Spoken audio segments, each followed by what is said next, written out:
आम आदमी पार्टी के बाद अब कांग्रेस में इस्तीफों का सिलसिला शुरू हो गया।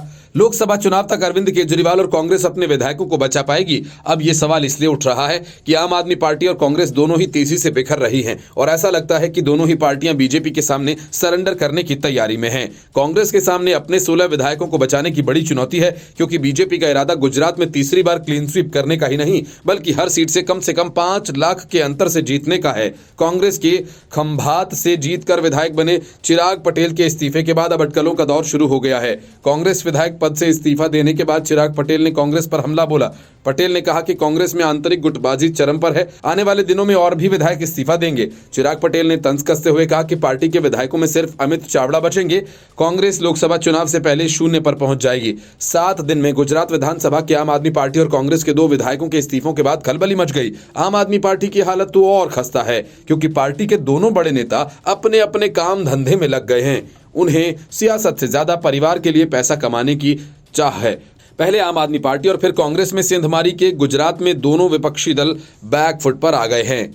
आम आदमी पार्टी के विधायकों ने कांग्रेस विधायक के इस्तीफे के बाद फिर से कैमरों पर आकर दोहराया कि वे पार्टी नहीं छोड़ रहे। लोकसभा चुनाव की तैयारी में जुटी कांग्रेस को पार्टी विधायक के इस्तीफे ने बड़ा झटका दिया है।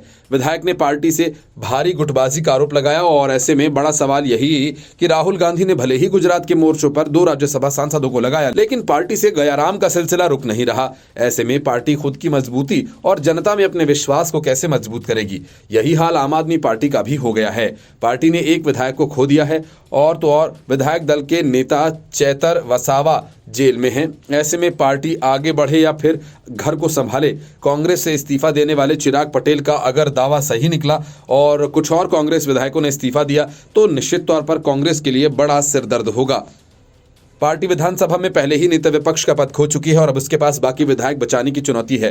गुजरात की कोई लोकसभा सीट कांग्रेस के पास नहीं, राज्यसभा की 3 सीटें सिर्फ पार्टी के पास हैं। लेकिन अप्रैल 2026 में कांग्रेस के पास एक भी राज्यसभा सीट नहीं रहेगी। ऐसे में अगर पार्टी अगले लोकसभा चुनावों में कोई सीट नहीं जीतती तो 2026 अप्रैल में गुजरात की संसद में कांग्रेस का प्रतिनिधित्व शून्य हो जाएगा और साथ ही राज्य में पार्टी के विधायकों, नेताओं और कार्यकर्ताओं को बचाने की चुनौती मुश्किल होगी। बीजेपी के नेता और राज्य के स्वास्थ्य मंत्री ऋषिकेश पटेल ने कहा कि कांग्रेस में नेताओं का दम घुट रहा है, नेतृत्व नाम की कोई चीज नहीं है।